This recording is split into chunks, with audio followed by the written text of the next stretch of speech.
Bismillahirrahmanirrahim. Assalamualaikum warahmatullahi wabarakatuh.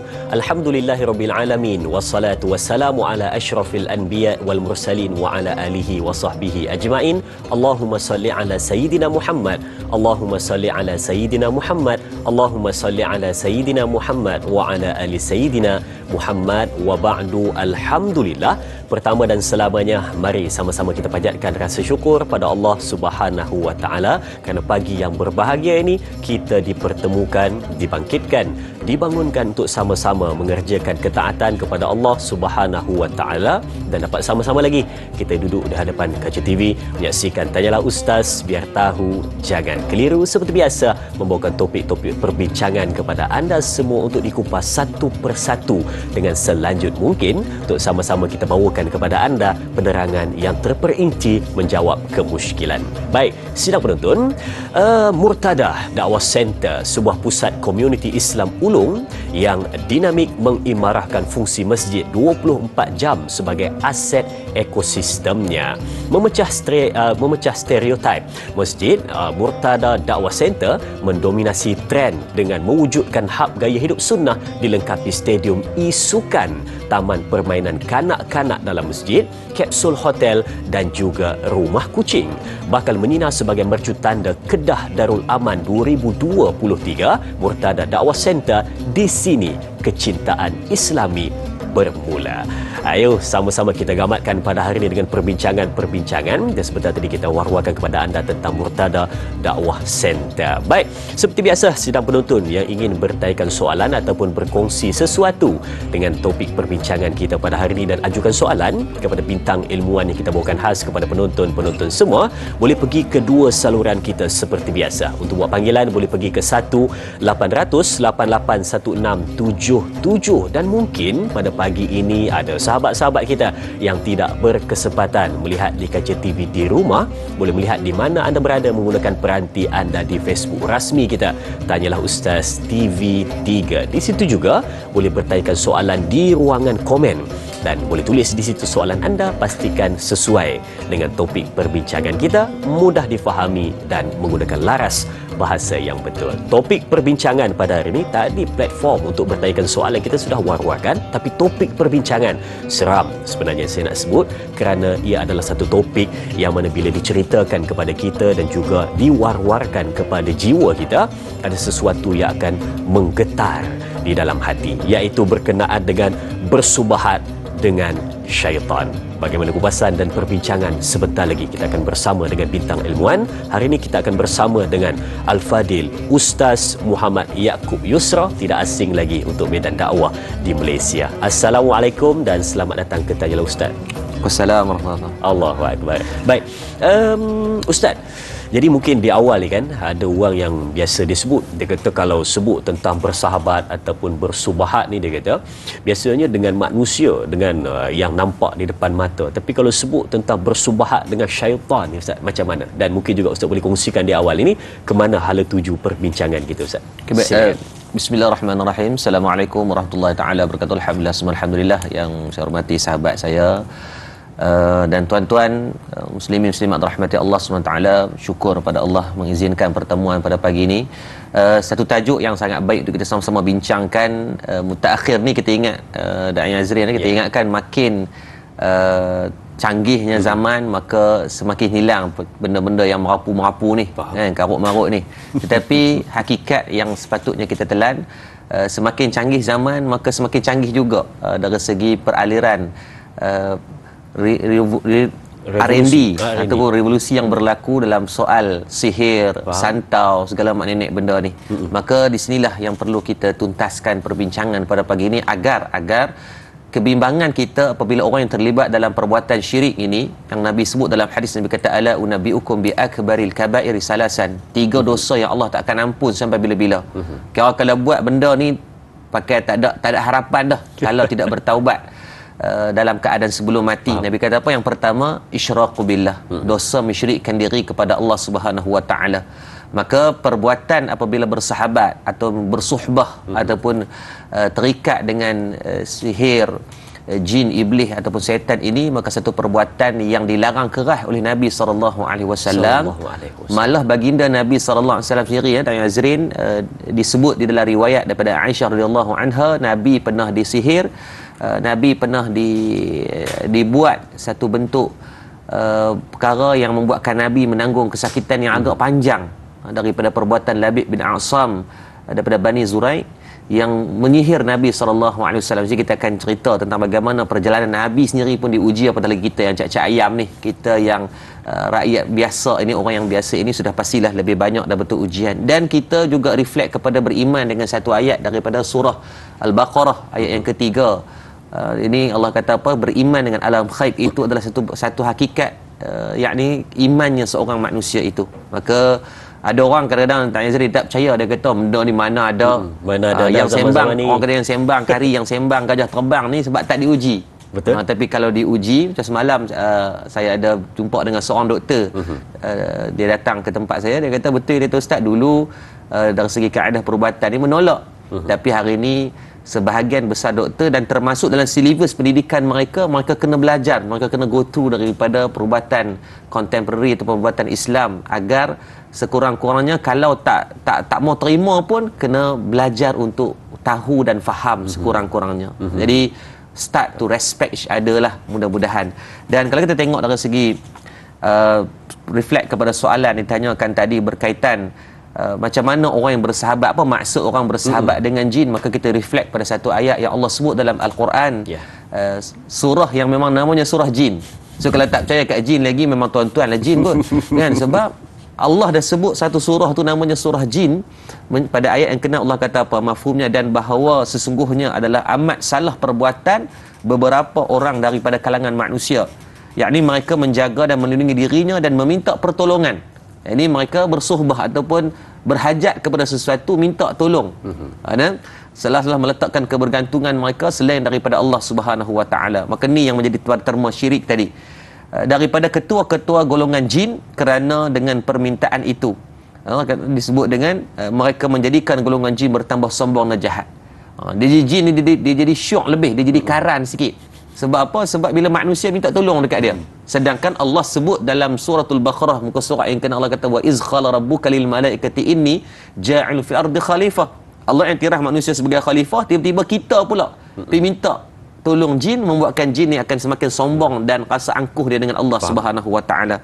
Maka di sinilah yang kita akan ambil sebagai satu bentuk pengajaran yang baik sebelum kita nak pergi perjalanan jauh pada perbincangan kita. Maka sekurang-kurangnya tuan-tuan pagi ni mula berlapang dada. Betul.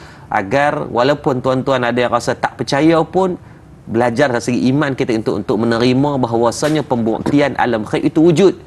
Syurga itu benar, neraka itu benar, pahala, dosa, benda yang tak nampak itu, maka hakikat yang perlu kita terima. Mudah-mudahan memberikan kebaikan untuk perbincangan kita. Wallahu a'lam. Baik, subhanallah. Itu dia. Saya sebenarnya sambil Ustaz cerita tadi, saya tertarik melihat tajuk buku yang ada di tangan saya ni, iaitu Sihir Pemusnah Syurga, edisi yang kedua. Pengalaman dan kisah benar dari perawat Islam. Subhanallah, Sihir Pemusnah Syurga, ya. Yang ini mungkin juga salah satu daripada kita punya mungkin untuk kita masukkan dalam perbincangan kita pada hari ini, intipati daripada buku ini. Baik. Biasanya bila mana kita mendengar tentang perbincangan berkenaan dengan bersahabat ataupun bersubahat dengan syaitan ataupun jin ini, kita pun dah dengar tentang bila mana Nabi Muhammad SAW mengkhabarkan kepada Ibnu Abbas, bila mana nak minta pertolongan, mintalah pada Allah. Dan kita juga pernah dengar tentang kata-kata dari Ibrahim ibn Adham, kerana 10 tanda hati mati itu, apabila ada manusia yang tahu syaitan itu adalah musuh, tetapi perjalanan hidup dan gaya hidupnya seperti mana bersubahat ataupun dia menganggap syaitan adalah kawannya. Ini juga yang patut kita perhatikan pada hari ini, selain daripada kita melihat satu persatu daripada apa yang cuba dijawab pada hari ini. Baik, kita nak lihat soalan pertama di Facebook dari sahabat kita, iaitu Mas Niza. Mari kita tinjau soalannya, saya bacakan untuk anda. Ada 2 soalan. Katanya, Assalamualaikum warahmatullahi wabarakatuh. 1. Katanya, bagaimanakah yang dimaksudkan bersubahat dengan syaitan, dan adakah ia juga termasuk dalam bersahabat dengan jin dan juga iblis? Dan yang kedua, bolehkah Ustaz berikan beberapa contoh perkara yang berkaitan bersubahat dengan syaitan, dan apakah pula kesannya pada akidah? Mungkin jin. Soalan pertama tadi Ustaz dah terangkan sikit kepada kita. Kita terus pergi kepada soalan yang kedua, Ustaz. Silakan. Yang berkaitan dengan akidah. Ya, baik, Allahumma salli alaihi wasallam. Yang pertama kita kena faham, pada 23 Oktober 2018 Majlis Fatwa Kebangsaan dah bersidang dan dipaparkan di Allahumma salli alaihi wasallam al-afkar Mufti Wilayah Persekutuan berkaitan fatwa penglibatan ataupun bersahabat dengan jin, iblis, setan ini difatwakan dengan jelas fatwa yang haram. Tidak berlaku khilaf dah. Kalau khilaf ni boleh bincang-bincang lagi. Ni tak ada nak nego-nego balik awal dah daripada awal. Jadi kita faham konsepnya adalah perbuatan itu haram dan dosa besar. Sebab tidak ada satu pun bentuk pertalian dan keperluan. Betul. Kod kalau darurah ke apa semua, tak suruh bincang dah. Dia kata, Ustaz tak, saya buat ni Ustaz sebab saya nak bagi meniaga saya laku. Sebab saya ni Ustaz tak apa nak handsome sangat, jadi saya perlukan pasangan, jadi kena ada penunduk. Tak ada. Haram dulu, kena faham dulu. Kalau buat kot tuan-tuan balik awal kita. Itu yang pertama. Yang kedua, bila sebut tentang dari soal akidah, maka apabila mana-mana pada perbuatan yang syirik, maka jelas ia termasuk daripada perbuatan yang merosakkan akidah. Itu jelas. Kalau dia kata, Ustaz kami terlibat yang sikit-sikit, sikit-sikit pun tak ada. Dia kaedah dalam usul fiqh, dia kata apa? Sedikit yang haram cukup untuk merosakkan banyak yang halal. Maka perbuatan syirik ni bukan sedikit yang haram, maka ia merangkumi, merosakkan keseluruhan yang halal itu dengan perbuatan syirik. Maka dalam soal akidahnya sudah pastilah bersahabat dengan iblis, setan ataupun jin ini adalah satu perbuatan yang bercanggah dengan akidah kita sebagai Ahlussunnah wal Jamaah, maka perlulah ditolak dan tidak dibuka sedikit pun ruang untuk kita terlibat. Maka macam ada satu kes baru ni, dia dalam masalah rumah tangga yang teruk, maka dia offer, dia kata nak tak kita cuba ikhtiar, kita buat ada seorang bomoh ni yang boleh untuk bantu rumah tangga dia.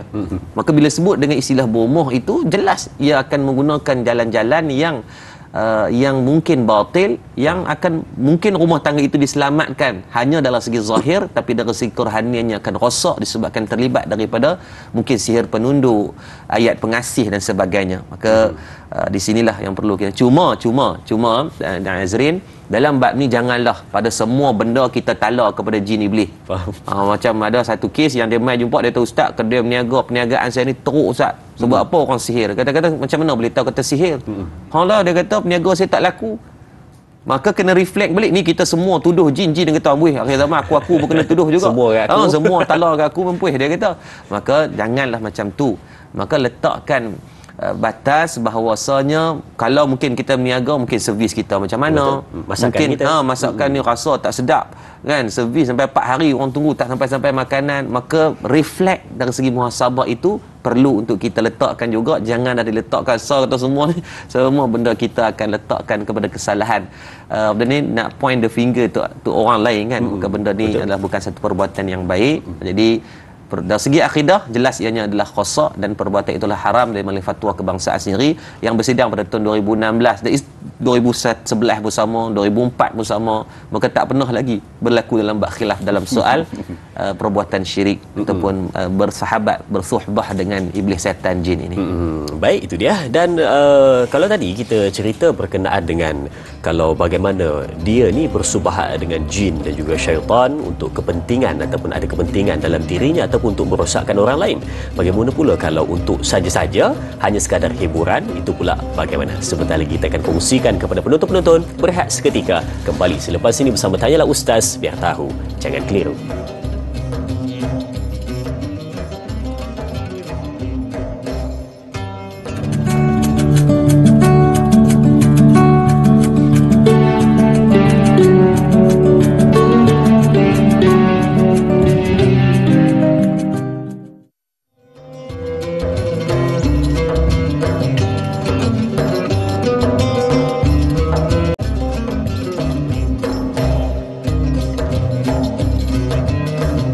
Alhamdulillah. Baik, sidang penonton, terima kasih dan terima kasih diucapkan kepada semua yang terus setia bersama dengan kita mengikuti perbincangan pada hari ini berkenaan dengan bersubahat dengan syaitan.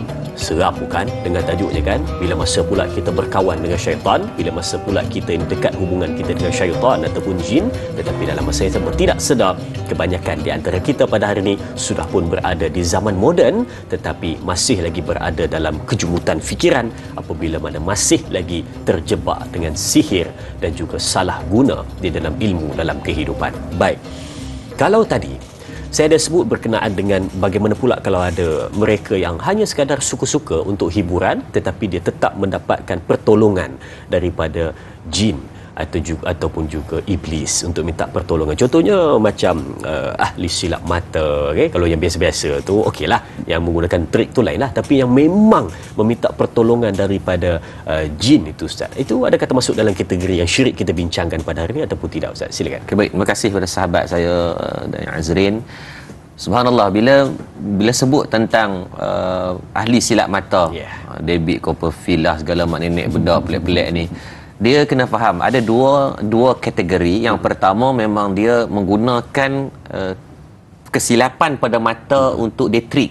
Maksudnya without any, tanpa ada apa-apa unsur yang melibatkan bantuan daripada makhluk-makhluk ghaib ataupun makhluk halus ini, maka perkara itu dibenarkan syarak. Yang bentuk hiburan. Faham. Kan pandai dia pegang kad pagi dia tidak ada apa unsur-unsur pun, dia biasa dia talk kat celah-celah tangan mau masuk pun ni lah, dia skill, kadang-kadang skill tu. Maka dalam tu adalah konteks yang berbeza, adalah dalam bentuk hiburan. Tetapi yang sedang berlaku hari ini, kalau kita tengok dalam cerita-cerita The Magician dan sebagainya, yang memang menggunakan unsur-unsur tersebut, bantuan seperti mana jin Al-Amir, jin Ifrit dan sebagainya, mereka ini memang Allah memberikan kepada mereka ni kadang satu bentuk unsur kekuatan. Allah memberikan mereka ini satu unsur kelebihan-kelebihan tertentu dengan izin Allah, dan mereka buat untuk mendapatkan takjub ataupun kagumnya pada manusia daripada perbuatan mereka. Kan, kat sini pun hilang. Kan, memang hilang tu hilang betul. Tidak boleh panggil pesulap hijau, pesulap kuning apa pun tak mampu mereka ni nak reveal that, sebab menggunakan unsur-unsur khaib. Maka jelaslah perbuatan itu ia berjabat dengan alam lain ini, maka jelas ia ada satu perbuatan yang haram dan syirik. Maka yang ni perlu berhati-hati. Biarlah hiburan itu ada batasnya. Islam bukan agama yang melarang hiburan, tetapi Islam agama yang meletakkan panduan, ada border dia. Ada limitasi yang perlu kita patuh, insya-Allah. Baik, itu dia, Pak. Sekadar hiburan, tetapi apabila ia ada juga kaitan dengan syirik itu, maka perlu berhati-hatilah, sebab sama sahaja kategori yang berkenaan dengan sihir dan juga syirik itu. Baik, kita lihat soalan dari KC. Katanya, Assalamualaikum. Sahabat tanyalah Ustaz, katanya, Alhamdulillah Ustaz, bolehkah kita mengenali ciri-ciri mereka yang menggunakan amalan yang salah seperti membela saka jin dan juga toyol misalnya? Mohon pencerahan Ustaz. Terima kasih. Terima kasih juga sahabat kita untuk soalan ini, saka jin dan juga toyol, Ustaz. Silakan. Comel soalan. Subhanallah. Terima kasih. Tapi Ustaz, dulu ada orang kata kalau orang ni dia bela toyol, biasanya dia jalan dia kata tangan tak belakang tu, Ustaz. Atau orang kata naya Pak Karim. Itu seram. Dia okey, baik. Allahumma salli ala Muhammad. Satu soalan yang baiklah untuk kita, agar kita at least kita boleh reflect dari kita juga. Yang pertamanya, dalam bab dia tanya, Ustaz, macam mana boleh tak kita kenal orang-orang yang terlibat bela jin, bela toyol, bela jembalang, hantu Kak Limah lah apa semua ni? Maka dari segi kaedah perubatan Islam ataupun dari segi tasawufnya, kita kaitkan mudahnya don't judge book by its cover.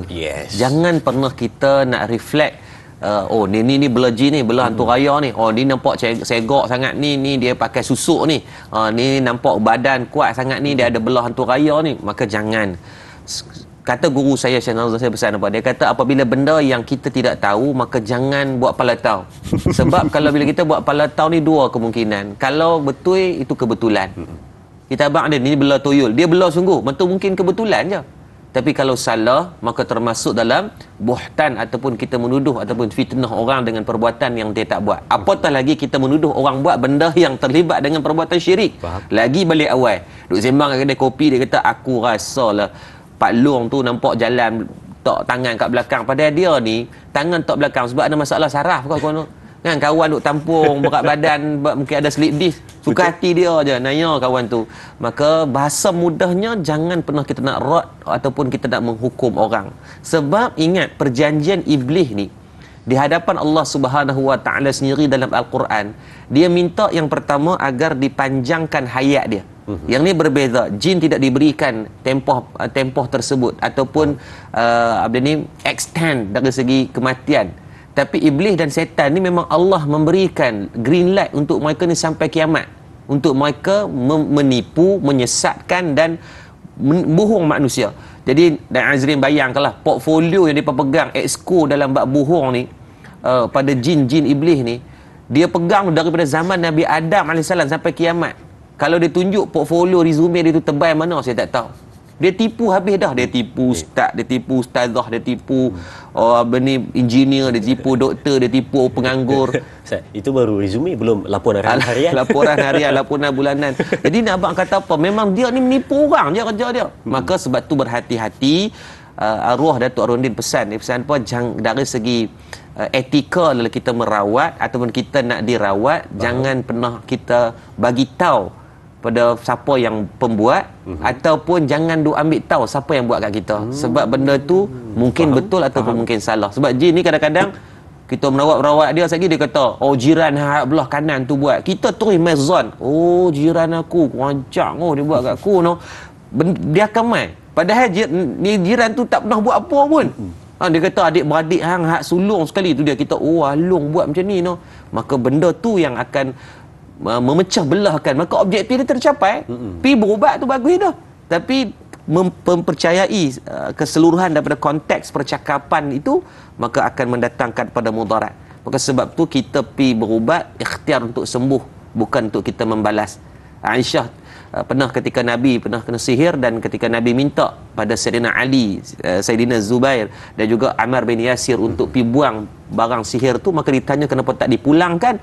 Maka Nabi kata, di antara dia disebut, wala yajzi bi sayyi'atin sayyi'ah walakin ya'fu wa yasfahu. Nabi tidak akan membalas kejahatan dengan kejahatan.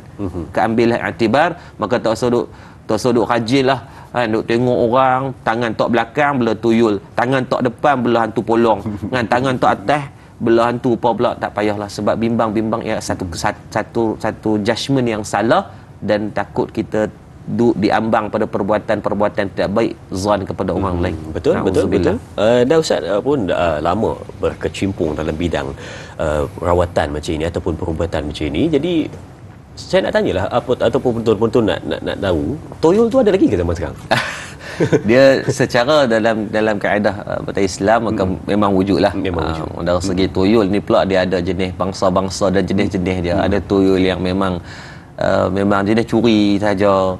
Dan tuan-tuan kena ingat, semakin beredarnya zaman itu, pergerakan zaman, bukan hanya kita R&D, dari segi ilmu perubatan sihir pun wujudnya research and development ini. Dan malah kalau kita tengok, dia dah mula hybridkan di antara sihir daripada negara ni dengan negara ni. Dia hybridkan, dia R&D tu dia gabungkan. Dia pun buat joint venture dah. Sampai peringkat dari segi kaedah nak merawat itu pun perlu untuk di-improvise. Contoh maknanya macam pengalaman sendiri di rumah mertua saya, bila kita dah buat kaedah pagar menggunakan ayat Al-Quran, pagar rumah kiri, kanan, depan, belakang. Tapi tengok-tengok selepas beberapa bulan datang juga ni gangguan. Oh, dia masuk menyerupai melalui binatang, melalui kucing. Tu dah disebut dalam hadis. Dalam satu riwayat Imam Baihaqi, Nabi kata apa, sifat dia kata jin ini dia boleh menyerupai apa? Dia boleh jadi ular, dia boleh jadi kucing, dia boleh jadi anjing, dia boleh jadi binatang yang berkepak dan bersayap. Tu disebut dalam hadis sahih. Maka kita tengok kita dah buat pagar, dia masuk melalui binatang pula. Maka ditambah lagi pagar untuk agar melalui binatang pun tak boleh masuk. Lalu kemudian beberapa bulan ada lagi gangguan. Kok mana pula dah ni dia kelepak-kelepak ni? Tengok-tengok melalui angin. Tu kata maksudnya kita faham bahawasanya mereka sedang mengadaptasi dari segi, selagi tidak berlakunya kiamat, maka ilmu batil ini tetap akan ada dengan kita.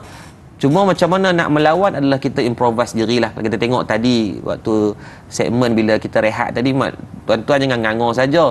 Bila commercial break tadi, alhamdulillah TV3 dia paparkan, TV9 dia paparkan berkaitan apa amalan yang boleh kita amalkan. Nanti insya-Allah di penghujung saya akan ceritakan berkaitan kenapa amalan itu boleh dibuat, dan saya rasa ada actionable knowledge yang mudah-mudah aja.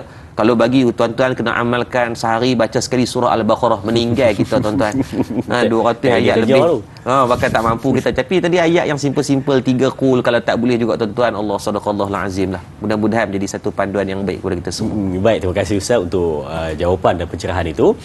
Berkenaan dengan mereka yang masih lagi berada dalam amalan yang salah, iaitu tentang saka, jin, tuyul dan sebagainya, itu juga patut diperhatikan. Baik, soalan seterusnya dari sahabat kita Al-Syal, katanya, Assalamualaikum, ada riwayat hadis menyatakan syaitan dan jin sangat takut kepada sahabat Nabi SAW yang bernama Saidina Umar Al-Khattab radhiyallahu anhu, hingga jalan ataupun lorong yang dilalui beliau tidak akan dilalui oleh syaitan dan juga jin.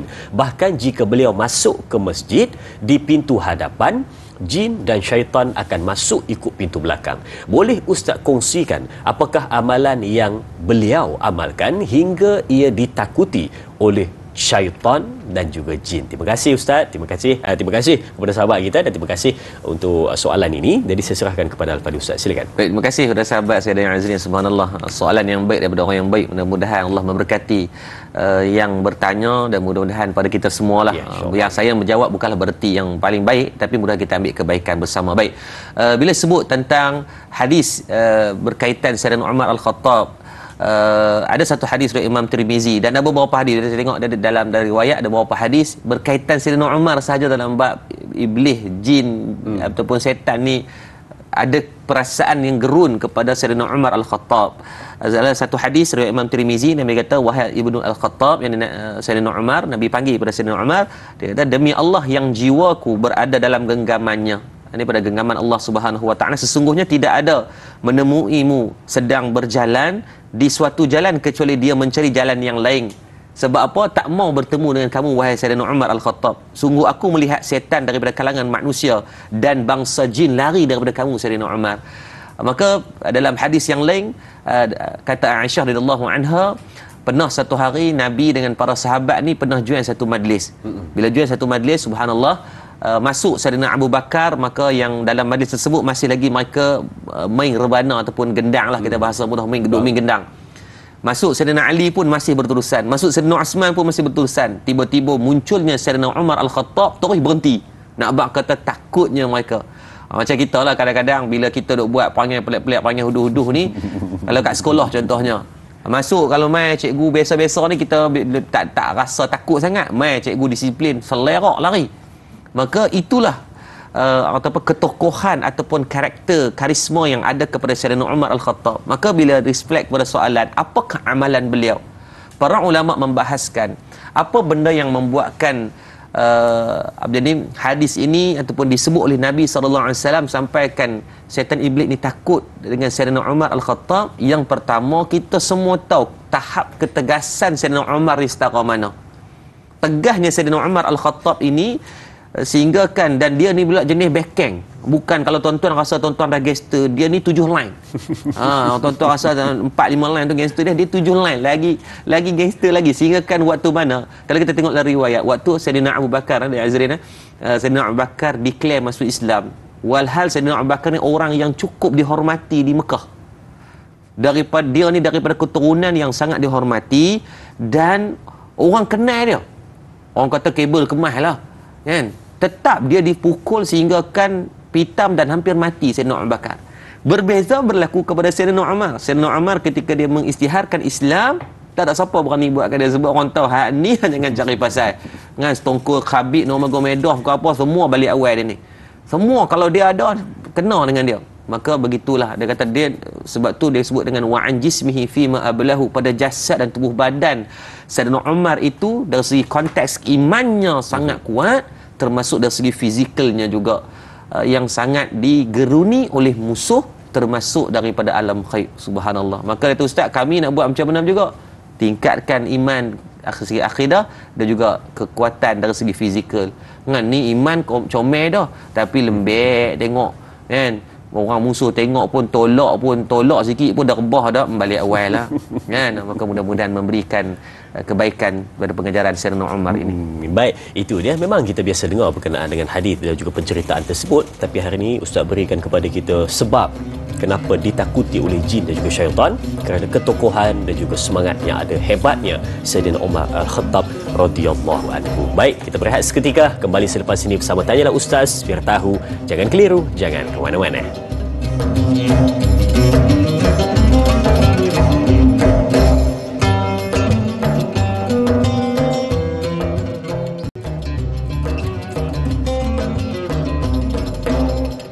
Subhanallah, kembali untuk teruskan perbincangan kita pada hari ini. Terus bersemangat sidang penonton untuk menyaksikan Tanyalah Ustaz, biar tahu, jangan keliru. Terima kasih keluarga besar Tanyalah Ustaz yang sentiasa memberikan tumpuan yang terbaik dan mencatat segala apa yang dikongsikan oleh bintang ilmuwan kita. Ambil elok-elok, catat dan juga nanti habis sebarkan kepada sahabat-sahabat anda, dan kalau siarkan di Facebook, jangan lupa tag kita di Tanyalah Ustaz TV 3. Ayuh, kita gamatkan suasana di pagi ini, kita bangkitkan jiwa kita, buka minda kita dan berikan tumpuan sepenuhnya untuk soalan yang seterusnya. Ayuh kita saksikan. Seterusnya dari sahabat kita, Hana Wan Chi, katanya Assalamualaikum.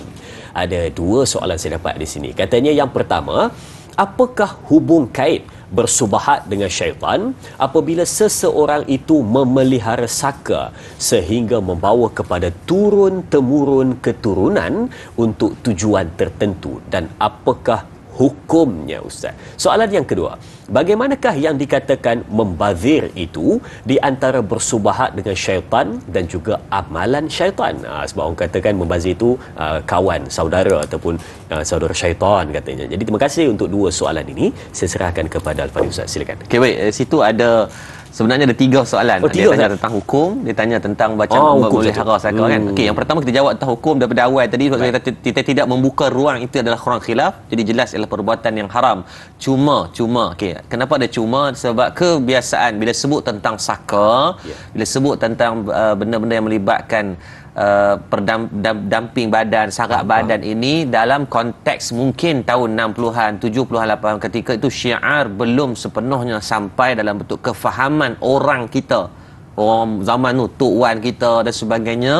Maka memang banyak dulu dan Nazrin orang yang terlibat dengan memelihara hantu raya, saka ataupun ilmu sarak badan. Sebab apa? Mereka ni duk berperang dan sebagainya, walaupun perbuatan tu jelas salah tapi mereka tak tahu.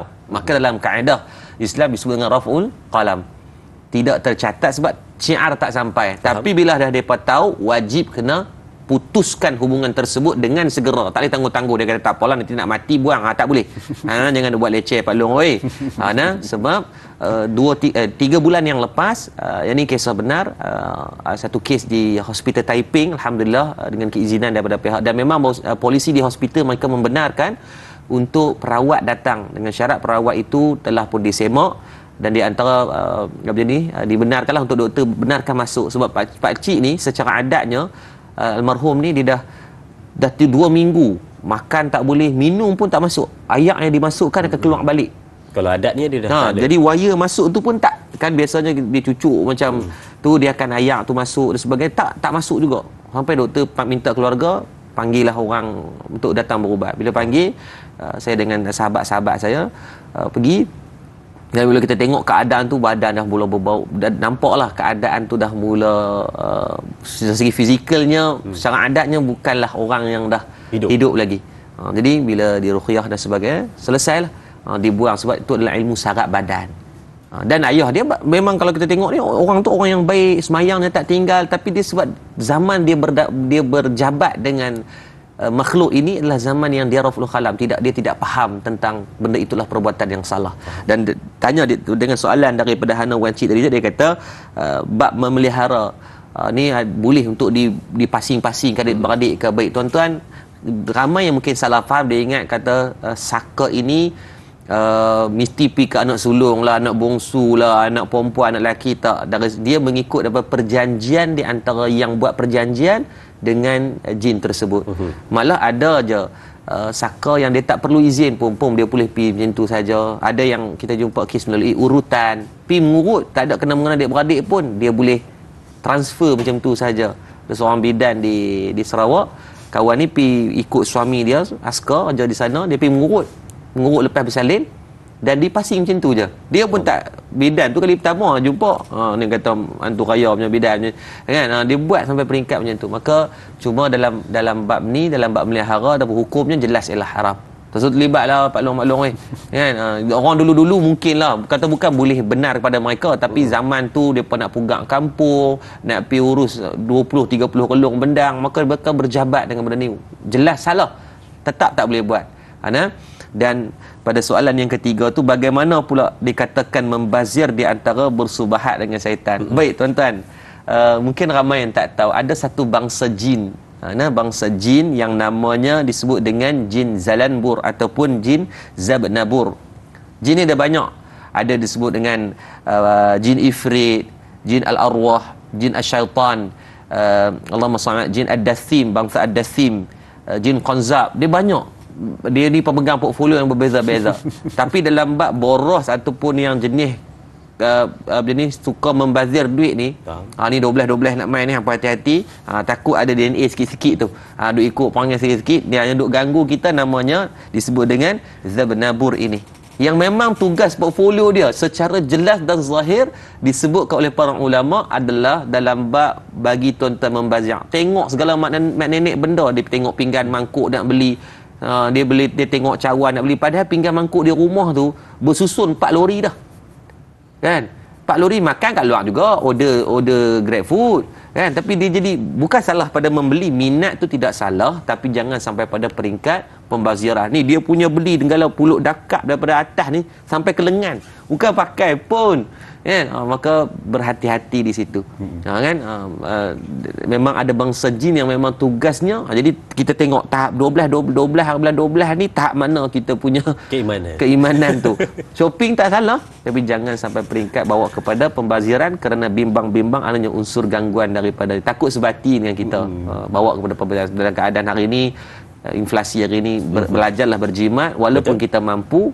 Mungkin dengan kemampuan tersebut boleh bantu orang yang lain pula, insya-Allah. Insya-Allah. Itu dia untuk 3 jawapan seperti tadi, hukum dan juga berkenaan dengan turun-temurun saka itu, dan juga yang ketiga berkenaan dengan bagaimana sifat membazir itu merupakan saudara kepada syaitan. Baik.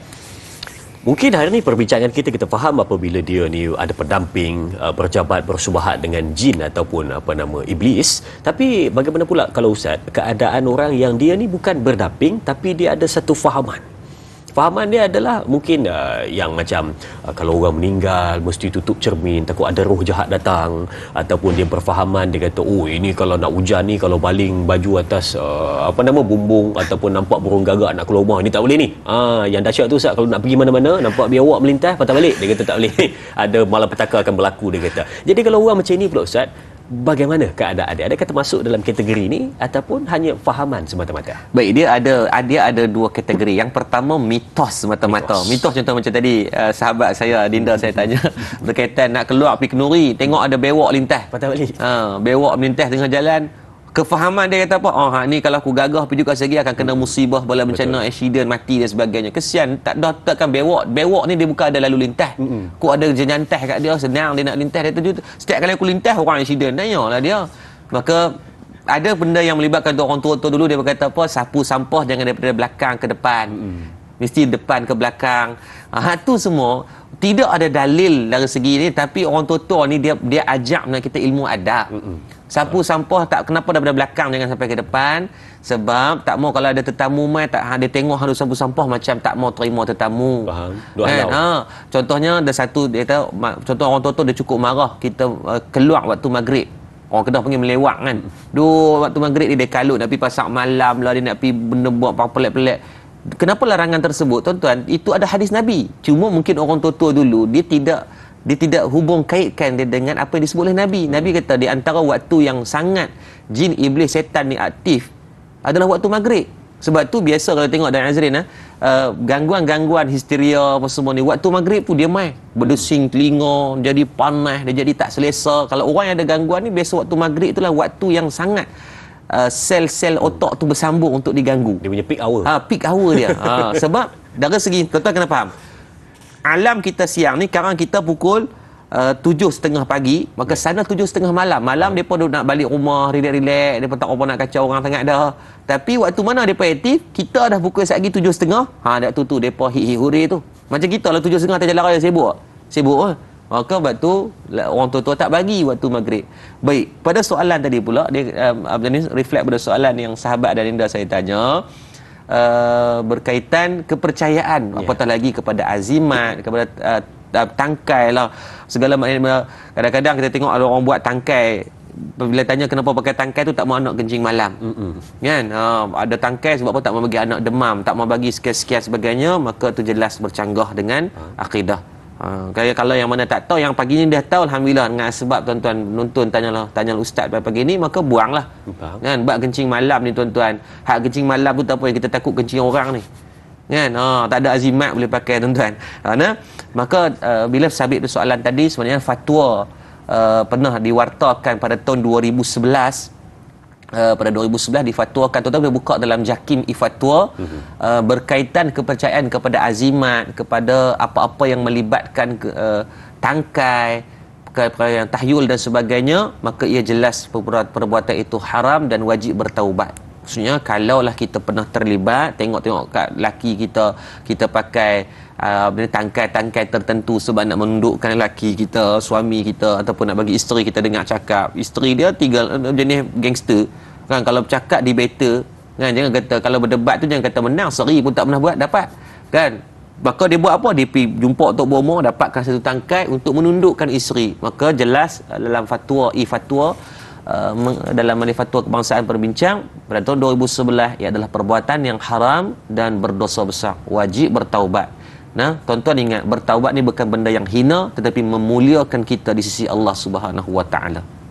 Baik, kembalilah kepada pangkal jalan apabila sudah pun terlajak ataupun terbuat sesuatu berkenaan dengan syirik dan juga fahaman yang bercanggah daripada yang sebenarnya. Baik, sedang penonton, ayo kita lihat soalan yang seterusnya di Facebook dari sahabat kita Sal Rasid Cik Ci. Katanya, Assalamualaikum Ustaz, apakah faktor utama penyebab seseorang itu bersubahat dengan syaitan? Adakah kerana jiwanya yang kosong dan ditambah dengan bebanan tekanan perasaan tak diisi dengan amalan kerohanian, memudahkan syaitan bertapak di dalam badan dan masuk melalui saluran darah di tubuhnya, lalu membisikkan kejahatan demi kejahatan hingga berjaya menyesatkan manusia? Mohon pencerahan Ustaz. Terima kasih. Terima kasih juga Sal Rasid Cik Ci untuk soalan ini. Saya suka susunan bahasanya, sangat-sangat indah dan sangat-sangat cantik, teratur, elok, rima pun kena dengan perjalanan ayat tersebut. Wow, terima kasih sahabat kita. Silakan Ustaz.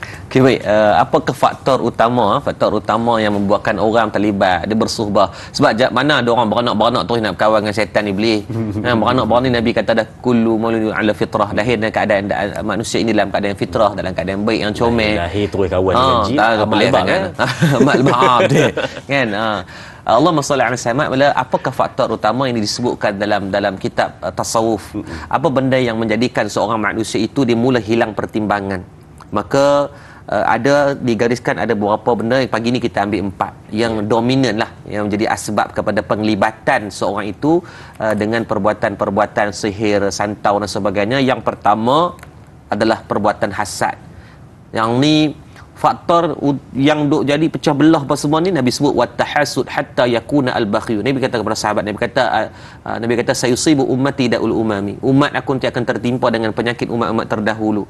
Dan Nabi kata apa di antaranya, wattabakhut wattahasud hatta yakuna al-bakhil, yakni penyakit hasad yang akan bawa kepada pecah belah. Pecah belah ni ada konteks yang mana, satu konteks yang dia boleh buat dengan fizikal, pecah belahkan orang dengan kuasa dia, dengan kemampuan dia, dengan macam contoh Kasim Selamat, yang mak dia ni hasad, dia tak mau Kasim Selamat kahwin dengan anak dia, maka dia pecah belah dengan bentuk dia pisahkan terus. Dia kata anak dia matilah segala, Kasim Selamat peria sampai buta mata kawan tunanya. Tapi yang kedua, bila tak mampu dari skala fizikal, maka hasad ini dia akan terbentuk dia tetap hasad tu dah kuat sangat dah ni, bengkak dah hati ni, maka dia akan menggunakan jalan-jalan yang batil, jalan-jalan khaib. Maka digunakanlah iblis, setan, dia menggunakan, kalau dalam rumah tangga disebut dengan bangsa Ad-Dasim. Ini satu bangsa jin yang tugas portfolio dia memang pecah belah rumah tangga. Rumah tangga tu elok-elok aja, tiba-tiba boleh bergaduh, isu-isu yang kecil, rasa bila ada pasangan rasa panas, rasa cepat nak marah, rasa sakit kepala, rasa migraine. Kalau tak ada, rindu, bila ada jadi sakit hati. Kan? Jadi dia jadi macam drama dah. Kan? Maka yang kedua yang menjadi faktor utama kepada penyebab seorang itu boleh bersubhat dengan iblis setan ni adalah tamak. Tamak nak memiliki itu. Kan, contoh dalam bab berniaga, dia tamak, maka mulalah digunakan azimat-azimat tertentu, kepercayaan-kepercayaan yang menarik rezeki menggunakan jin, ataupun dia menutup, menghijab kedai-kedai yang lain. Dia al-ustaz dalam 2 bulan ni kita duk merawat satu kedai, yang kedai ni memang silnya maintain, servisnya pun elok. Tapi beberapa bulan, hampir 6 bulan, 7 bulan, dia kata, ustaz, sil turun mendadak, sedangkan chef yang sama, tim yang sama, servis yang sama, rasa yang sama tanpa bertukar, tapi turun mendadak. Bila kita pi, memang kedai tu tak ada orang. Heran kita bila cek-cek, dia menggunakan unsur sihir, ataupun disebut dengan santau perniagaan, membuat kedai tu memang tak nampak. Kawan-kawan telefon ni, Syekh ente tak buka kedai ke? Dia kata tak buka kedai, apa kedai duk lilat-lilat elok ni duk ada. Maka dibuat sebegitu sebabkan faktor kompetitor. Sebab dia nak tamak kepada dia je dapat rezeki. Sedangkan kalau pakak-pakak berniaga kan harmoni. Kan? Yang ketiga, rasa nak memiliki. Bila dia tak dapat, maka dia nak paksa untuk dia dapat juga. Tuan-tuan kena ingat, sayang, cinta, kasih ni tak wajib memiliki. Kadang-kadang apa yang kita nak boleh tentu baik untuk kita. Maka betul, Allah memberikan hikmah yang lain. Tapi manusia dia nak paksa juga. Kan, seolah-olah jodoh dia kata, ya Allah, kau mudahkanlah jodoh untuk aku. Kalau andai jodoh ni susah untuk aku, maka kau senangkanlah juga, ya Allah. Maka benda-benda macam tu dia nak juga, dia paksa seolah-olah, maka dia terlibat. Dan yang terakhir adalah takbur ataupun sombong. Adalah sifat yang Allah sebut dalam Quran pada diri iblis sendiri, yang memang takbur itulah dilaknat oleh Allah Subhanahu Wa Taala. Maka 4 dominan ini buang agar tak menjadi asbab kepada penglibatan kita dengan bersuhbah dengan iblis, jin dan setan. Wallahu a'lam. Apabila nafsu sudah menguasai diri, maka apa benda yang salah pun dia akan cuba untuk membetulkan dan juga cuba untuk membenarkan. Baik. Ayuh, sedang menonton, kita berehat seketika, kembali selepas ni bersama Tanyalah Ustaz, biar tahu jangan keliru, banyak lagi kita nak bincangkan.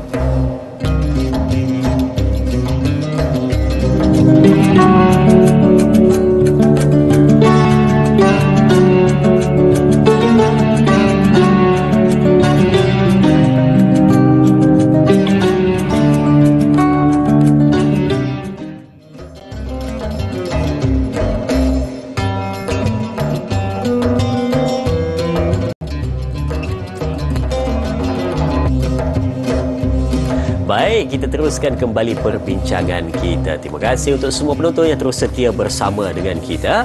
Alhamdulillah, hari ini kita dapat beberapa ilmu tambahan untuk kehidupan kita apabila kita mendengar dengan teliti perbincangan-perbincangan berkenaan dengan bahayanya apabila kita ni cuba ataupun telah bersubahat dengan syaitan. Banyak lagi kawan-kawan yang baik, banyak lagi sahabat-sahabat yang elok untuk kita dekati, tetapi kenapa kita cuba untuk bersahabat dengan satu makhluk yang sudah pun disebutkan dia adalah musuh kamu yang nyata. Baik, kita nak lihat satu soalan istimewa pada hari ini yang mana saya akan bacakan untuk Ustaz, juga berkenaan dengan sihir, tentang sihir dan juga perubatan tradisional. Baik, soalannya adalah, apabila berbicara mengenai bahana sihir, Ustaz sendiri pernah melalui episod hitam yang hampir meragut nyawa selain melihat bukti bungkusan yang dihantar oleh penyihir. Boleh Ustaz kongsikan sedikit pengalaman Ustaz yang dilalui?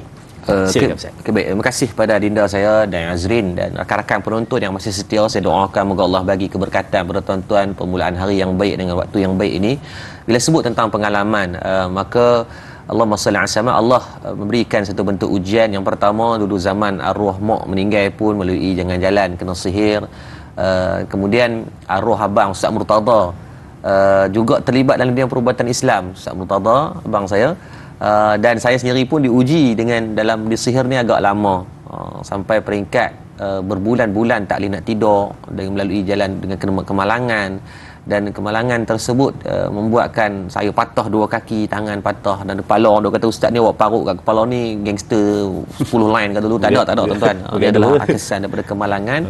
Dan waktu kena tu dari Azrin memang hanya Allah yang mengetahui betapa azabnya kena sihir ni. Saya sampai peringkat contoh Allahumma salli samad, kalau kita tengok waktu kemalangan itu sampai peringkat driver saya jadi buta hampir 2 bulan. Dan buta tu kita pergi merawat dalam keadaan yang doktor sendiri, pakar mata Razak di Sungai Petani tu kata ustaz yang ni bukan sakit yang dia mampu untuk selesaikan, sebab dari segi teori sainsnya tak ada, pada patutnya tak buta lah. Sampailah kita terlibat dalam perubatan Islam. Dan saya kemalangan pada 2018. Kalau tengok dalam ni Allahumma salli ala sayyidina Muhammad, waktu kemalangan tu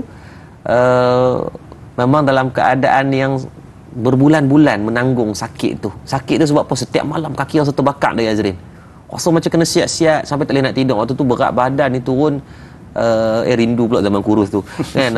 Macam jadi kurus lah, sampai hilang sampai hampir 15-20 kilo. Kalau tengok kemalangan gambar kenderaan tersebut pun secara adatnya orang kata kalau tengok tu matilah kan, tapi alhamdulillah masih panjangkan umur. Sampai isteri saya pun setiap malam dia akan, contohnya dia sembang saya dalam bilik dengan saya dalam bilik, tengok dekat luar tu saya ada juga. Kalau dari Azri tengok tu gambar kenderaan kereta tu, Allah, kalau kata macam tak bernyawa dah kan. Allahumma salli ala sayyidina Muhammad. Jadi dia duduk sembang saya dalam bilik dia, lagi di luar tengok ada juga. Jadi dia tanya, abang macam mana Fadal? Waktu tu kaki saya patah, tangan patah, masih tak boleh nak bergerak sendiri, saya tak nak independent. Saya kata tak, saya memang dari tadi duduk kat luar. Bayangkan 15-20 minit duduk sembang dalam bilik dengan siapa. Dan benda itu berulang kali, banyak kali jadi.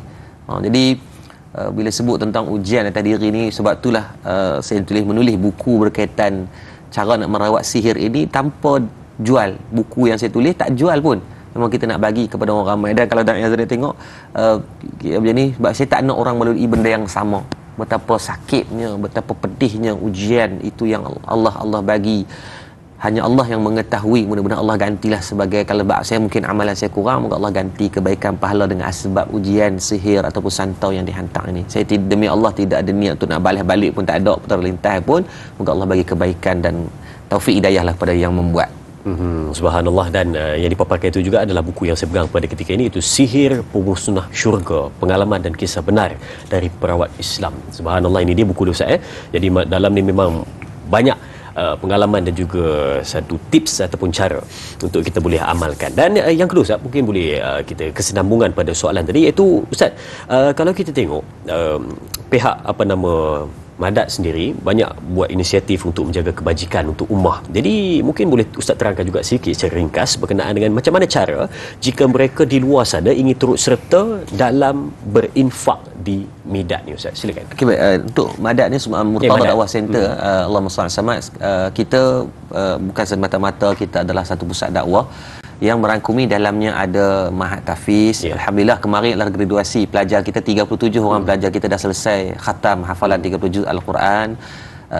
Baru kemarin alhamdulillah 12 kita adanya masjid 24 jam yang sedang dibina, yang baki lagi 111 hari akan siap.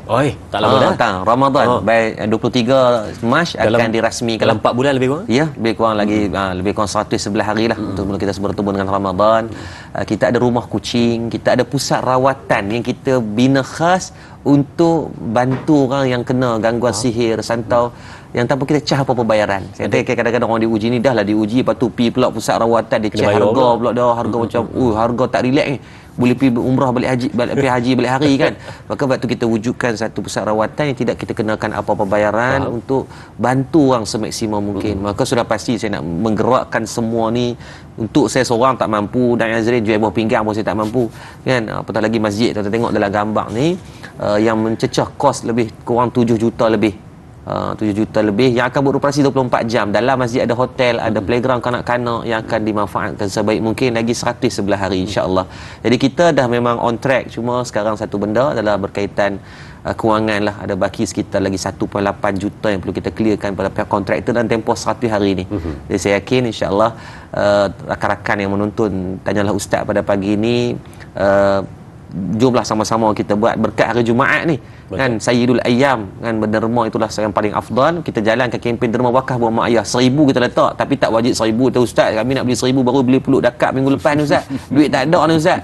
Kan ni 12 bulan 12 ni ustaz ada shopping punya carnival lepas ni ustaz. Tarikh keramat tu. Jadi kalau tak mampu dengan 1,000 pun whatever amount you welcoming to untuk menderma. Saya yang jadi jurucakap ni tak dapat pun tuan-tuan, bagi 1 juta pun saya tak dapat pun bahagian, tapi saya seronok menjadi sebahagian daripada orang yang bangunkan masjid, orang buat mahat tahfiz. Kita nak hafal Quran pencegahan, malas kita menumpang anak-anak tahfiz ini. Orang yang diuji dengan ujian saka, sihir dan sebagainya, kita bantu mereka merawat. Maka inilah salah satu elemen yang baiklah untuk kita sama-sama tumpang. Dan siapa yang tadi Dan Azrin kata berkaitan ibu kan, siapa yang menyumbang semua dapat ibu ni secara percuma insya-Allah. Dan yang bestnya dalam ibu ni kita siap dah, kita kata bukan hak cipta terpelihara. Tuan-tuan dibenarkan untuk cetak dan hantar kepada orang lain insya-Allah, mudah-mudahan. Begitu, subhanallah. Baik Ustaz, ini satu benda yang sangat-sangat istimewa pada hari ini. Jadi sedang menonton, itu dia tadi perkongsian pengalaman dari Al-Fadhil Ustaz, dan mudah-mudahan kita dapat jadikan sebagai peringatan dan pengalaman untuk diri kita. Jadi kita berakhir di sini dahulu di TV3, sambungan 30 minit di TV9. Teruskan menonton Tanyalah Ustaz, biar tahu jangan keliru.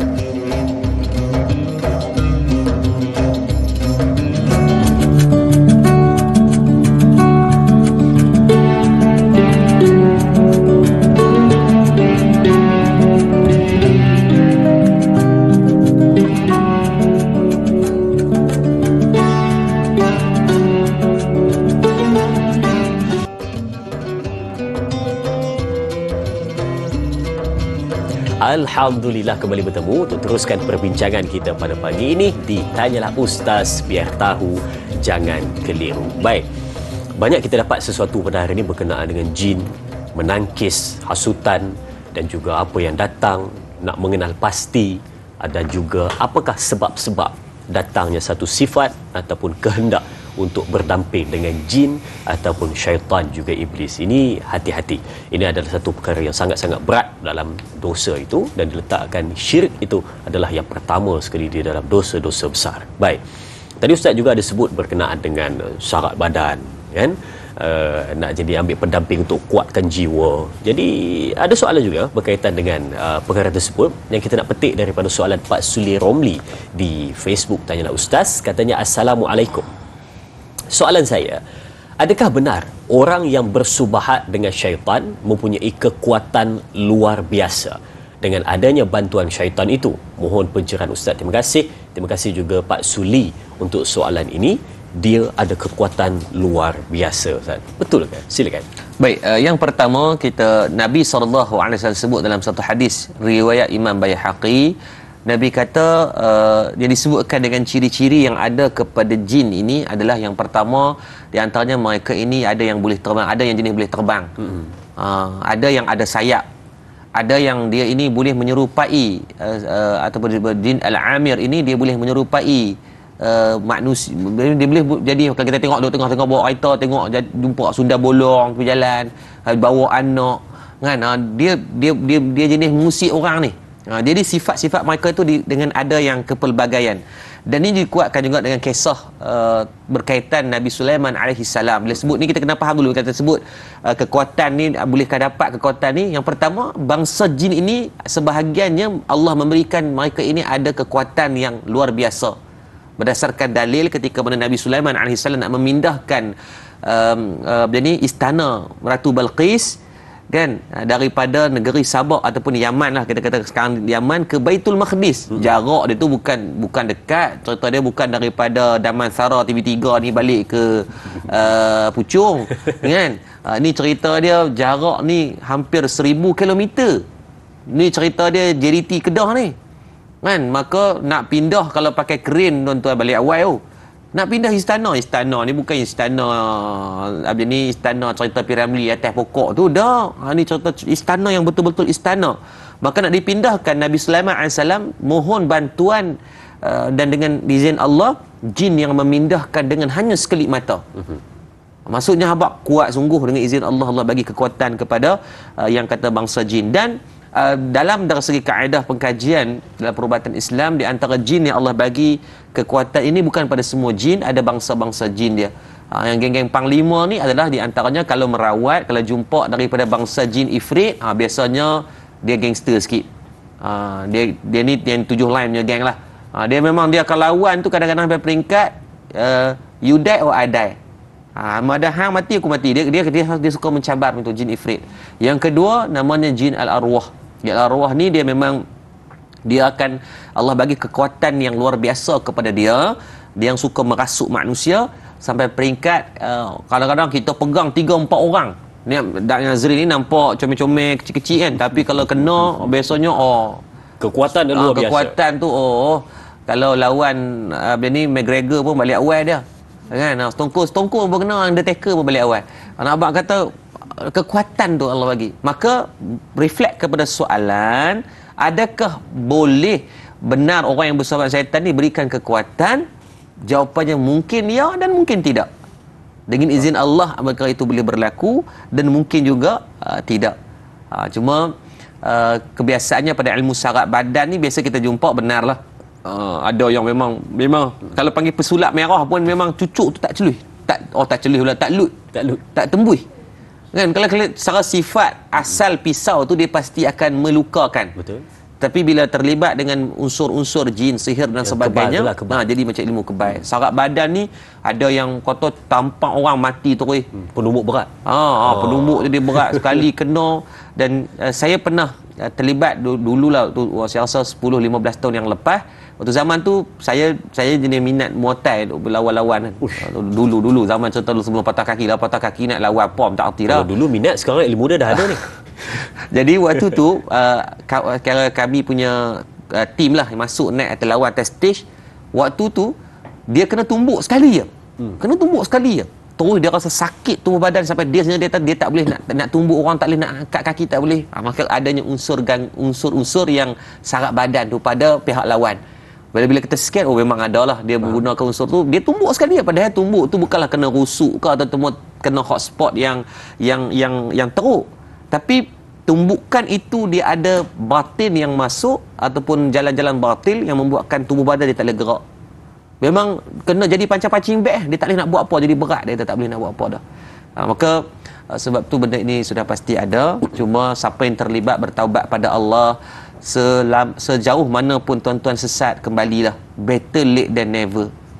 Jangan sampai tak berubah langsung, takut mati dalam keadaan terlibat pada perbuatan syirik. Siapa terlibat dengan syirik, tuan-tuan, balik awal tuan-tuan. Sebab apa?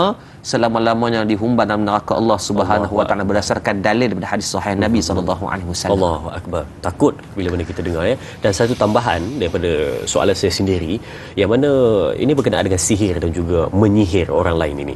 Baik Ustaz, apa nama, saya pernah dengar ada mereka menyebutkan, sebab saya nak dapatkan kepastian daripada Al-Fadhil Ustaz, siapa yang pernah kena sihir kali pertama, maka untuk kali kedua dan seterusnya itu dia lebih mudah daripada yang pertama, ataupun dia senang masuk sahaja. Katanya dia senang masuk untuk kali kedua dan seterusnya itu. Jadi adakah benda itu betul Ustaz ataupun bagaimana? Terima kasih kepada tu kata bila orang soleh tanya soalan ni, soalan yang sangat baik untuk kita. Semua dapat manfaat. Saya pun dapat manfaat, tuan-tuan pun dapat manfaat. Baik.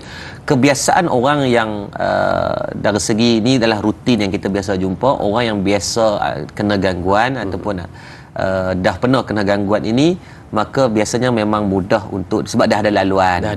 Bahasa mudah dah ada laluan macam magnet. Jujur, macam contoh saya kata isteri saya sendiri sangat mudah kena. Mana-mana tempat yang biasa ada, macam kata di restoran saya kata tadi yang kita berubat. Saya masih ingat kami pergi di hospital ziarah tok nenek saya waktu tu jatuh belik ayak, patah bahagian pinggul. So balik daripada hospital tu singgah nak makan kedai kawan tu. Isteri saya masuk terus dia berdesing telinga. Lepas tu berubah mata, saya tengok anak mata dah berubah dah. Saya kata, jom kita balik. Padahal dah order makanan, tapi saya kata, saya bayar, saya kena balik lah. And then, saya terus telefon owner kedai, saya kata, Syekh, enta niaga macam mana lah ni? Boleh tu Ustaz, saya memang nak telefon Ustaz. Dia kata, baru nak telefon Ustaz. Lepas tu kita kata, Ana pun tak pandai sangat, cuma Ana kata Ana boleh tolong atok sahabat-sahabat Ana, panggil sahabat Ana untuk pergi bantu dia. Memang betul kena. Jadi macam isteri tu memang ada laluan. Tapi janganlah kata benda itu satu kelebihan. Bukan kelebihan. Mana syok kena jadi tiba-tiba jadi macam tu, bukan satu benda yang baik lah. Cuma pada kita mungkin laluan itu Allah bagi sumber pahala lebih pada kita. Manusia yang disebut dengan ad-dunya darul bala wal imtihan. Orang yang banyak diuji ni, maka banyak pahala yang Allah akan bagi. Al-ibadatu fil harji ka hijratin ilayya. Orang yang banyak Allah bagi ujian, kepayahan, kepenatan, bagi dengan laluan-laluan apa sekalipun, itu adalah laluan yang Allah akan mencatatkan satu amal, wa'mal ma syi'ta fa innaka majziyun bihi, yang akan bagi pahala kepada kita. Tu isteri saya pergi mana pun lalu dia kena dulu. Pergi homestay, kalau homestay tu ada unsur-unsur pelik-pelik, pam dia kena. Pergi kedai makan, kalau pelik-pelik dia kena dulu. Jadi macam magnet lah. Jadi memang biasa, kebiasaan, bukan semua, kebiasaannya pada orang yang dah ada pengalaman, biasanya mudah untuk ada laluan untuk dia kena lagi. Baik, itu jawapannya. Dan memang benar, apabila sesuatu itu telah pun kita ketahui tapi masih lagi kita untuk mendekatinya, maka ingatlah keburukan dalam kehidupan itu akan sampai secara mudah dalam kehidupan kita, khususnya berkenaan dengan sihir, syirik dan juga perjanjian ataupun bersubahat dengan iblis dan juga jin ini. Baik, kita berehat seketika, kembali selepas ini bersama Tanyalah Ustaz, biar tahu jangan keliru, jangan mana-mana.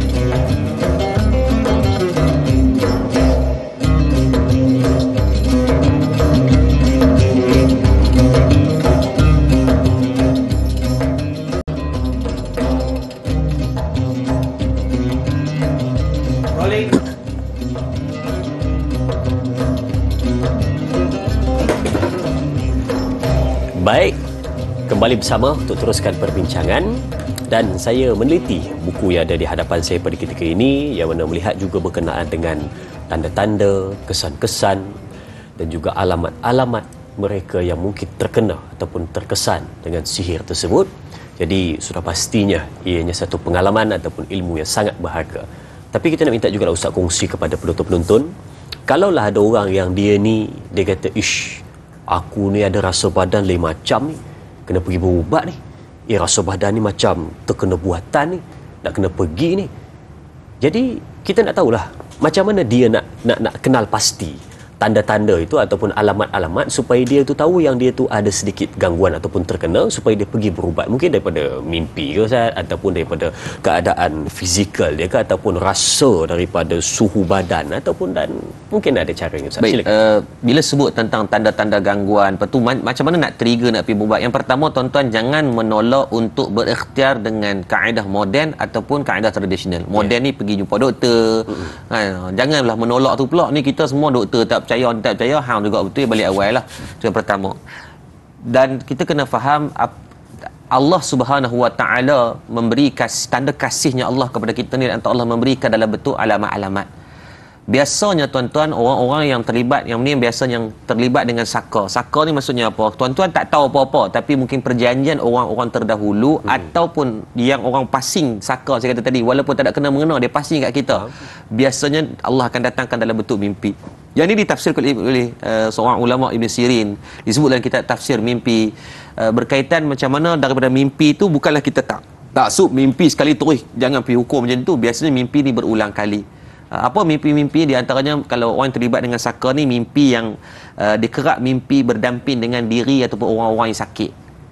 Dia suka saka juga selalu dia mimpi mendukung bayi yang lazim dengan bayi, dukung bayi, mandikan bayi, menyusu bayi, atau benda-benda yang bersifat kepada memimpin tangan bayi. Maka itu biasanya yang kalau berulang kali, maka ia adalah melibatkan saka.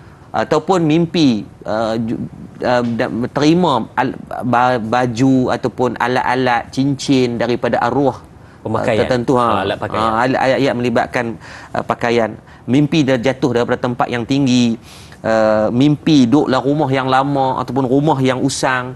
Dan ingat tu saya kata tadi, garis dia apa? Jangan sekali mimpi terhukum. Oh ni aku ni dah saka ni. Oh tak syak dah ni, tak syak dah ni. Jadi mesti benda tu berulang kali. Faham? Dan ada bentuk kelaziman. Dan ada beza. Kalau pula untuk orang yang terkena sihir. Faham? Sihir ni pula adalah mungkin buatan orang, atau sama ada sihir kepada rumah, ahli keluarga ataupun diri sendiri. Biasanya kita mimpi selalu duduk tempat yang kotor. Tempat tu nampak kotor sangat. Kan? Tempat-tempat yang tak best. Di antaranya mimpi berbunuh-bunuhan. Itu adalah tanda-tanda mungkin adalah gangguan sihir. Mimpi kena ligan dengan binatang-binatang berbisa, kalajengking, ular, jebon lah, segala benda-benda yang tak best ni. Benda-benda yang lintah kan, benda-benda yang macam tu. Mimpi Allah Samad mayat duduk kat kubur kan. Janganlah baru tengok cerita pasal kubur, lepas tu mimpi kubur terus kata kena sihir. Tak, maksudnya dia mesti sifat dia adalah neutral dan berulang kali. Mimpi dalam keadaan dicekik orang, dibunuh orang, jaga-jaga tu sampai berpeluh-peluh. Orang yang ni biasanya tanda-tanda. Kalau kadang di rumah tuan-tuan, macam Azrain kan, kadang-kadang di rumah ni kita rasa selalu nampak kelibat-kelibat ujung-ujung mata, tapi tak ada. Makanan jadi cepat basi daripada biasa. Malam-malam ada lalat, sebab habitat lalat dia tak ada malam. Faham? Tapi tiba-tiba ada di rumah waktu malam, bukan bererti kata lalat sekok, lalat tu sesat, dia ni mungkin ada penyakit nyanyuk, dia lupa siang malam, betul hampir hukum kan, penat lah, tak jumpa jalan keluar. Jadi secara zahirnya biasa tak ada waktu malam, tapi ada. Lepas tu ada semua tanda-tanda tadi pula. Tapi kalau ada nyamuk waktu siang, Ustaz? Nyamuk waktu siang bukan? Tak ada. Nyamuk ni ikut pandai, ikut teradap dia lah. Tuan-tuan tak jaga kebersihan, nyamuk ada bila dia nak main. Dia nak main kan. Tapi bila adanya semua tadi dari segi mimpi, ada pula dari segi fizikal, tidur jadi susah nak tidur. Tapi bila tidur ni jadi cepat, jadi sentak. Suka tersentak. Jadi benda-benda macam tu, kalau ada semua tanda-tanda gangguan ni, cuba ikhtiar lah. Jumpa dari segi moden tu, tanya kok doktor kata kamu ni darah tinggi ke, kencing mana, kencing orang ke apa, kita tak tahu. Bila tengok dari segi perubatan moden, jumpa doktor kata kamu sihat, barulah kita ikhtiar juga dalam bentuk kaedah perubatan Islam ini. Ustaz, saya mencelah sikit boleh? Boleh. Apa nama Ustaz, ada cerita tadi Ustaz cerita pasal mimpi, lepas tu mimpi yang berulang. Jadi mungkin saya nak tanya jugalah, ada penonton-penonton pun nak tahu, macam mana kita nak tahu tanda-tanda mimpi itu adalah mimpi benar? Mungkin ada tanda-tanda dia. Okey, baik. Mimpi ni didatangkan dalam tiga para ulama gariskan ada 3 jalan yang didatangkan dalam bentuk mimpi. Di antaranya yang disebut, ini saya tulis berkaitan macam mana untuk kita nak tahu tanda-tanda untuk mimpi itu boleh untuk ditakrif. Takrif. Di antaranya didatangkan dalam bentuk mimpi yang memang daripada sebabkan apa yang kita tengok. Dia baru tengok cerita Ju-on, lepas tu mimpi Ju-on, dia baru tengok cerita hantu, lepas tu sebab kebiasaan kita nak tidur ni dengan apa pengakhiran yang kita last fikir. Sebab tu dalam skala motivasi ataupun psikologi, dia kata apa, nak tidur ni maafkan orang, fikir yang baik-baik, jangan bagi serabut kepala otak nak bergaduh dengan orang, sebab kalau bergaduh you akan mimpi untuk nak bergaduh dengan orang juga. Betul. So naturekan benda tu agar tidak berlaku nak memurnikan hati dan pemikiran tadi. Jin yang kedua, didatangkan mimpi yang berbentuk alamat daripada jin-jin ni. Ada gangguan-gangguan ni lah. Yang ketiga, mimpi yang Allah datangkan dalam bentuk nikmat ataupun mainan tidur lah. Jadi benda-benda yang macam ni cuma dari segi mimpi biasanya tidur lepas asar elokkan. Sebab tidur lepas asar ni tidur yang bila kalau mimpi tu biasa mimpi yang tak best-best. Waktu orang tua cukup larang daripada sebab orang tua kalau apa, orang suka tidur lepas asar ni mewaris penyakit gila. Walaupun dari segi perubatan, dari segi sainsnya tidak ada pembuktian. Tapi sebab kalau kita sendiri pun tidur, dia jadi tak best. Jaga-jaga pula tu maghrib tu, kira nak marah jadi orang. pening. Jadi rasa kira macam kalau orang lelaki macam main period tu. Walaupun tak pernah main, jadi main, dia akan rasa tak best, mood tu jadi swing, mood tu jadi macam tak apa-apa. Nak kuliah tak boleh dah. Nak kuliah. Betul, kita biasa kuliah kan, kalau pergi lenok tu maghrib tu jaga jadi serabut kepala. Hafal tu RAM daripada 2 gig tinggal 216. Timbul logo tu orang tengok ni macam apa dia okay, kan. Lepas tu benda situ bukanlah, jangan kita taksub kepada mimpi pula. So kata mimpi dia kira semua nak takrif, semua nak diratkan, tu balik awal lah. Maka berulang kali, saya kata dia punya garis panduannya berulang kali. Dan mimpi itu kadang-kadang konsisten. Itu kalau berulang 2-3 kali, cuba ikhtiar. Betul, sampai 7 malam berturut-turut mimpi yang sama, maka itu ada tanda-tanda yang boleh kita lihat tu, Ustaz. Tapi kalau mimpi dia patut ular, Ustaz, katanya dapat jodoh. Kalau kaedah perubatan Islam, mimpi patut ular ni adalah antara tanda-tanda sihir.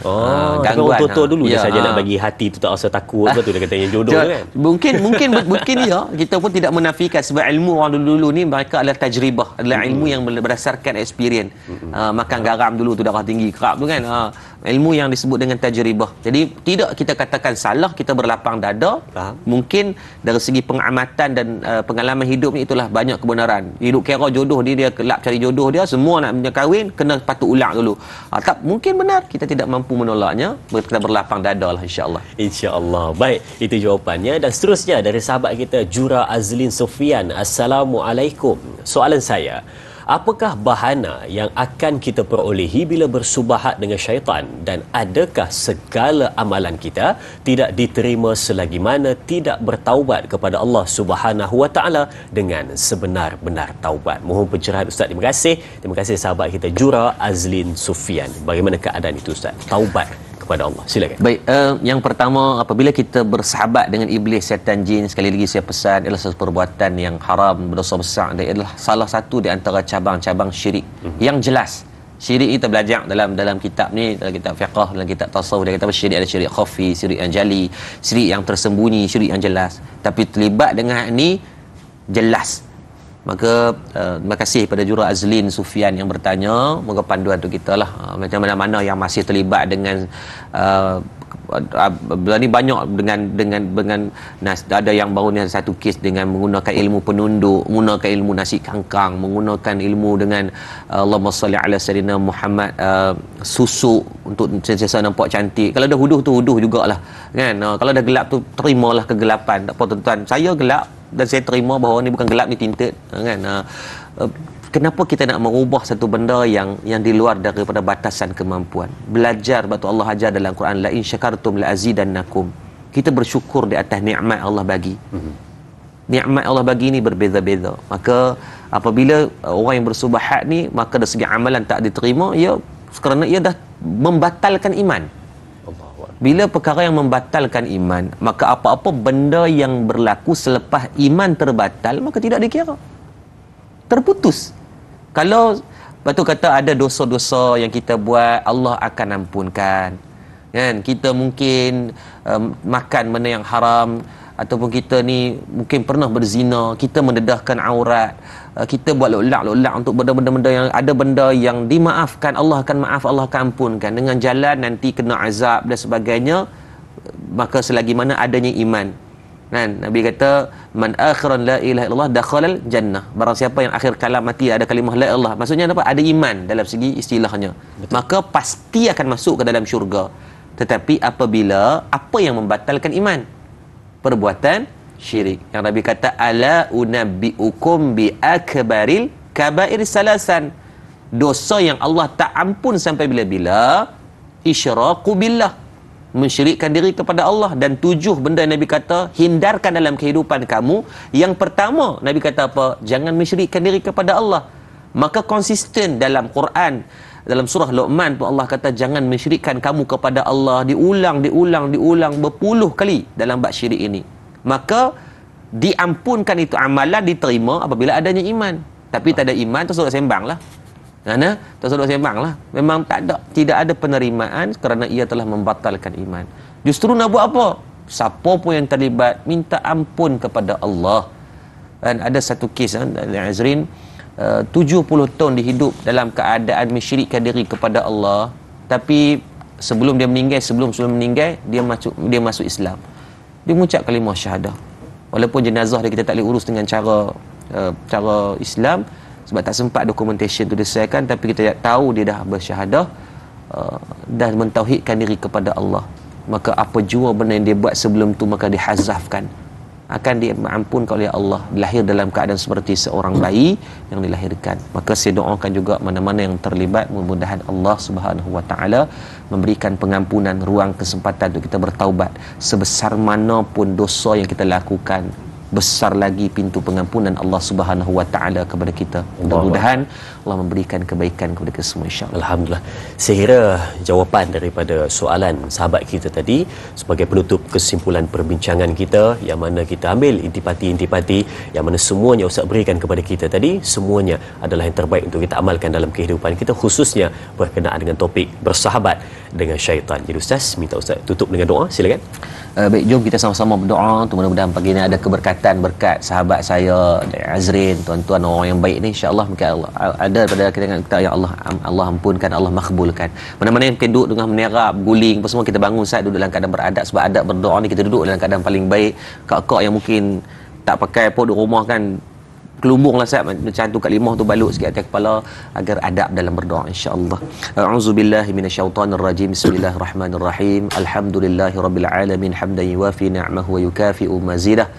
Ya Allah ya Tuhan kami, ampunkan dosa-dosa kami, kedua ibu dan ayah kami, guru-guru kami, pemimpin-pemimpin kami, jiran tetangga kami, sama ada dalam keadaan kami sedar atau kami tak sedar ya Allah. Ya Latif, lembutkan hati kami ya Allah, hati kami keras dengan dosa dan maksiat yang telah kami lakukan ya Allah. Ya Allah, tangan yang kami tadah pada pagi ini, tangan yang banyak buat dosa ya Allah, yang banyak buat maksiat ya Allah, yang pernah menyakitkan ya Allah, yang pernah menulis perkataan yang haram ya Allah, yang pernah mungkin melakukan satu perbuatan yang kau tak redha ya Allah. Maka dengan berkat keampunan-Mu ya Allah, ampunilah kami semua ya Allah. Ya Allah ya Arhamar Rahimin, pada kami yang masih mempunyai mak dan ayah, kepermudahkanlah urusan untuk kami berbuat baik dan berbakti kepada mak dan ayah kami ya Allah. Perelokkan akhlak kami di hadapan mereka, lunak dan rendahkan suara kami saat kami berbicara dengan mereka. Anda ada perkataan dan perbuatan yang pernah kami lukakan hati mereka, izinkan segera kami mohon kemaafan ya Allah. Ya Allah, kami takut dengan akhlak yang buruk terhadap mak dan ayah, Kau akan mengembalikan anak-anak zuriat yang derhaka kepada kami nanti ya Allah. Ya Allah, pada kami yang telah kehilangan mak ayah, permudahkan urusan mereka di sana, lapangkan kubur mereka, hiasilah kubur mereka sebagai taman-taman syurga-Mu ya Allah. Ya Allah, pada kami yang sakit Kau sembuhkanlah penyakit-penyakit kami ya Allah. Pada kami yang jahil kurniakan kefahaman ilmu kepada kami. Pada kami yang masih makan harta haram, riba, rasuah, syubhah, ampunkan dosa-dosa kepada kami ya Allah. Ya Allah, Kau berilah kebaikan untuk kami, dipelihara daripada perasaan syirik, hasad, dengki ya Allah. Ya Allah, jauhlah kami daripada berdamping dengan iblis, setan dan jin ya Allah. Ya Allah, Kau jadikan mereka sempadan daripada kehidupan kami ya Allah. Ya Allah, peliharalah kami daripada bala, bencana, musibah atau hasad, dengki, daripada perbuatan khianat orang ya Allah. Ya Allah, kami tak mampu menghalang dengan izin-Mu ya Allah. Dan kami mohon ya Allah, janganlah diuji kami dengan ujian yang berat yang tak mampu kami tanggung ya Allah. Ya Allah, rahmatilah kami, campak istiqamah dalam kami semua untuk sentiasa menghidupkan pagi hari kami dengan majlis ilmu seperti ini ya Allah, sampai kami mati ya Allah. Ya Allah, kami tak banyak amal, maka jadikan ini sebagai amalan dalam kehidupan kami, istiqamah untuk kami bertemu dengan-Mu ya Allah. Rabbana atina fid dunya hasanah wa fil akhirati hasanatan wa qina adzaban nar. Wa sallallahu ala sayidina Muhammad wa ala alihi washabbihi wa baraka wasallam. Walhamdulillahi rabbil alamin. Taqabbalallahu minkum minna wa minkum taqabbal ya karim. Amin amin ya rabbal alamin. Terima kasih diucapkan kepada Al-Fadhil Ustaz Yaakob Yusra. Terima kasih diucapkan kepada semua penonton. Jangan lupa esok bersama dengan moderator Da'i Fahmi dengan bintang ilmuwan Ustaz Ahmad Tirmizi Ali dengan topik perbincangan tafsir dan taranum surah As-Saffat ayat 16 hingga ayat ke-18. Terima kasih dan terima kasih. Kita tutup dengan tasbih kafarah dan suratul As. Subhanakallahumma wa bihamdika asyhadu an la ilaha illa anta astaghfiruka wa atubu ilaik. Bismillahirrahmanirrahim. Wal 'asri innal insana lafi khusri illa alladhina amanu wa amilus solihat wa tawasaw bil haqq wa tawasaw bis sabr. Sekian, berjumpa lagi. Teruskan menonton Tanyalah Ustaz, biar tahu jangan keliru. Sekian, Assalamualaikum warahmatullahi wabarakatuh.